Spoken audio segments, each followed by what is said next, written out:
Standing over there is, in my opinion, one of the most beautiful BMWs ever made. What? You see that it is fake? Anyway, let's move on. BMW knew that they could not make that car forever, and therefore in 2013 they came up as one of the first with a mass-produced full electric car, the BMW i3. And after that it went silent. It went silent for a long time. But they are back, and this time with a new strategy. Hello there monsters and men, ladies and people. May I present to you the BMW iX3 and welcome to Recharging.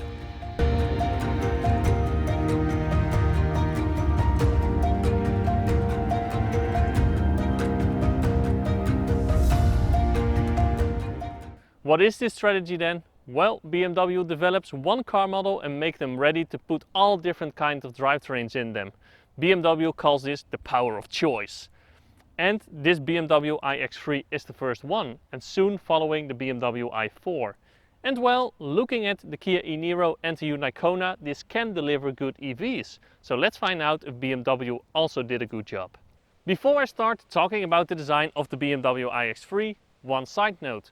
BMW has announced a facelift for the BMW X3 and also the iX3. But since this is a facelift, the changes are not radical. In the past I really liked the designs of BMWs, but nowadays they are a bit hit and miss. I gotta be honest, the BMW iX3, the front at first I found it a little bit dull, but it has grown on me, and especially in this black grey color I do start to like it. But the BMW kidneys on the BMW iX3 are of a normal proportion.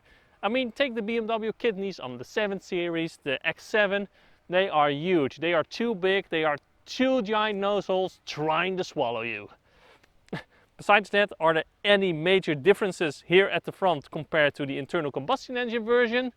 Well, no, to be honest. You have a closed grille here in the BMW kidneys, and that's basically it. Here's a picture of the facelifted model though, so you can see the differences. Oh, and right, the BMW iX3 has some blue here. The same opinion as in the front applies here to the rear. At first it didn't tickle me, but it also didn't offend me. But it is growing on me and I do start to like it. Unfortunately though, BMW has ruined it with the facelift, because that doesn't look good at all. No, it doesn't. And well, there is some blue. Now we're here at the rear anyway. Let's open up the boot with the electric tailgate, of course, and what you then see is a boot space of 510 liters. If you fold down the rear seats, which you can do from the boot by pulling these two levers, oh yeah, then you will have a boot space of 1560 liters, so yeah, also big and very usable. And under the boot floor here is some space to store your charge cables. But is there also space under the trunk to store your charge cables? No, there isn't. There is a lot of plastic in here, and under this plastic there is a lot of space where BMW could have made a trunk, but unfortunately they didn't. What is funny is that unlike Audi, Volvo, Jaguar, Mercedes, BMW only gave this car one electric motor at the rear.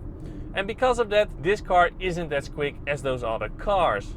It doesn't do 0 to 100 in under 5 seconds, but that is not necessary. I mean, you do not lack anything in this car. It still has 286 horsepower with 400 Newton meters of torque, and with that it can do 0 to 100 in 6.8 seconds, and the car is limited to 180 kilometers an hour. But the combination of rear wheel drive and the sporty tires on this car, I do not recommend it to take it off-road. What is a benefit of one electric motor is that this car is efficient. It has a battery pack of 80 kilowatt hours, and around 74 kilowatt hours of that is usable energy. When driving on mixed roads or driving 90 kilometers an hour to 100 kilometers an hour on the highway, you get a consumption of around 18 kilowatt hours per 100 kilometers, maybe even a little bit less. That means a range of around 400 kilometers and maybe even a little bit more. I mean, the WLTP range of this car is around 470 kilometers.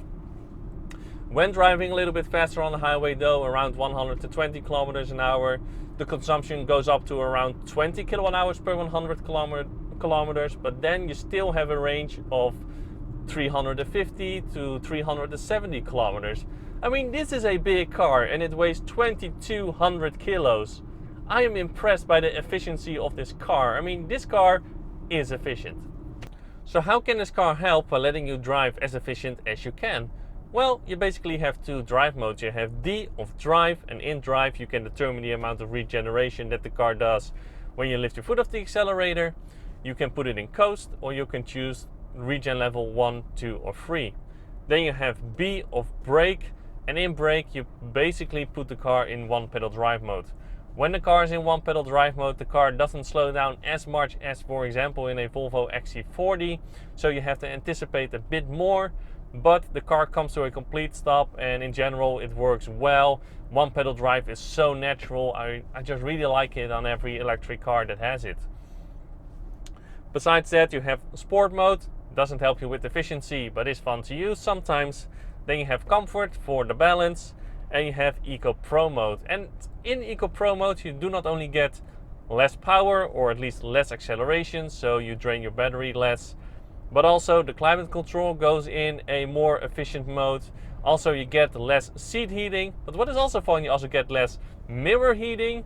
And also, for example, normally when you have your car in comfort mode, your headlights are turned on, then the headlights will follow your steering into the corners. And that is also turned off in Eco Pro mode, just to save that little bit more of energy. As standard, the BMW iX3 has a 11 kilowatt onboard charger, so that means charging it from 0 to 100% will take you about 7 hours. Fast charging, the BMW iX3 can take up a maximum of 150 kilowatts, and charging it from 10 to 80% will take you about 30 minutes. So how will your rear seat passenger sit? Well, to start with, I don't find the door opening that big, and therefore getting a child seat in and out may be a bit more difficult than in other cars. But if you don't need the child seat anymore, you have plenty of space back here. The seat in front of me is in my typical driving position. I am 1 meter and 85 centimeters, and I have loads of knee room. I can shove my feet under the seat in front of me. Also headroom, plenty, even though there is this nice panoramic glass roof. And also quality back here.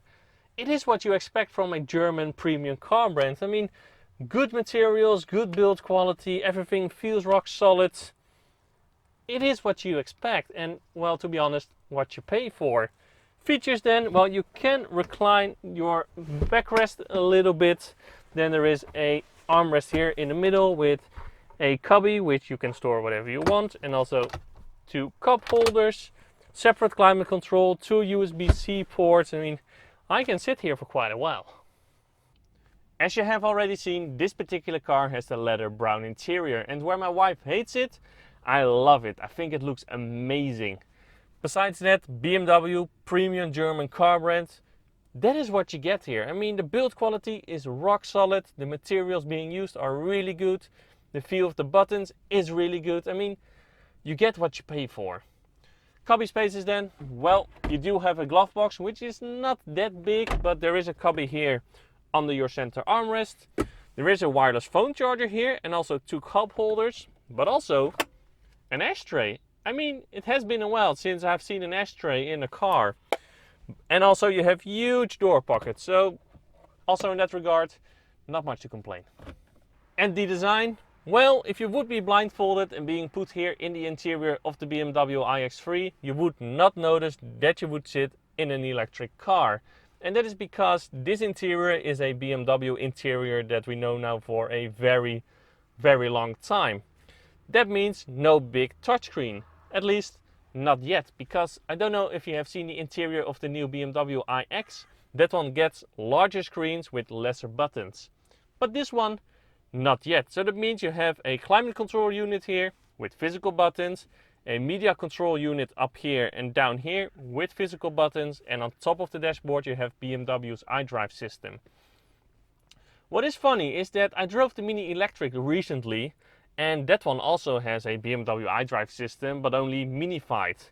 But over there, I wasn't a fan of it. It was very difficult to use, and here in the BMW, it's actually very easy to use. And that is because in the Mini, again, it has been minified. The graphics are more playful. The layout is a little bit more difficult, but here In a BMW you have clear graphics, the layout is more clearer, it's just easier to use. And I'm actually, well, a fan is a big word, but I actually like to use it here in the BMW where I didn't in the Mini. So that's actually funny.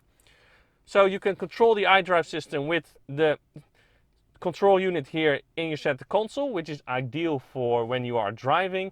But if you are standing still, you can also use it via a touchscreen, which is a lot handier when you are standing still. But also, the BMW iDrive system has gesture control. So it is on mute now, but if I swoop these two fingers here in front of the BMW iDrive system like this, then the mute is gone. I do it again, the mute is back. Again, unmute, unmute. And then I can turn up the volume by doing my finger like this. It's actually very funny, and it is quite handy while driving that you don't have to search for some button, but can just swipe your finger like that and it works. Of course, if you are close enough like this. It has been a while since I have driven a BMW, and that was a BMW 3 Series from the 90s. But driving a BMW right now, I have the same feeling as I had while driving the Mazda MX-30, and that is the feeling that, for my preferences, this is how a car should drive. I mean, the steering is direct without having to correct it all the time on the highway. The suspension is comfortable without being soft. What helps though is that this car does have adaptive dampers. And the only thing is, sometimes when you go over a speed bump, this car cannot hide that it weighs 2200 kilos. But if you take it through a high-speed corner, the car stays nice and flat. It is a real pleasure to drive with this car.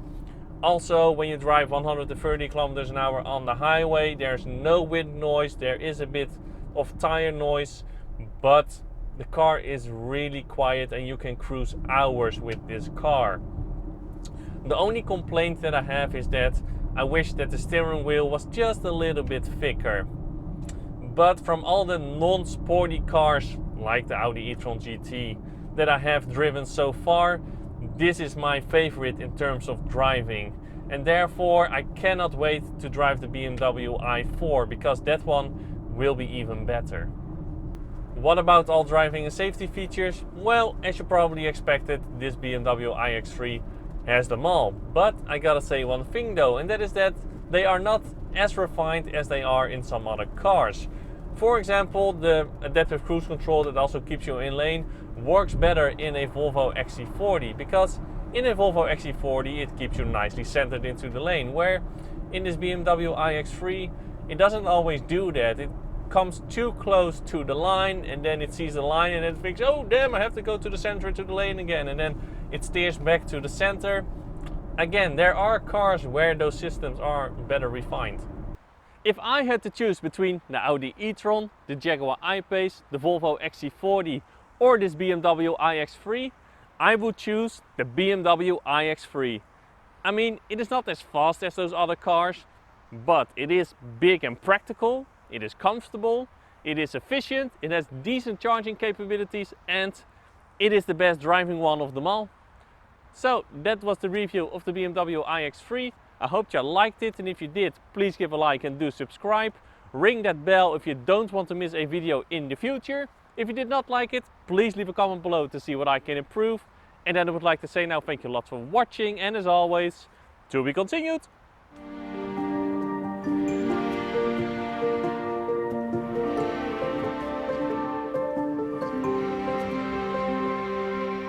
Dikke BMW! Dikke BMW, jongens!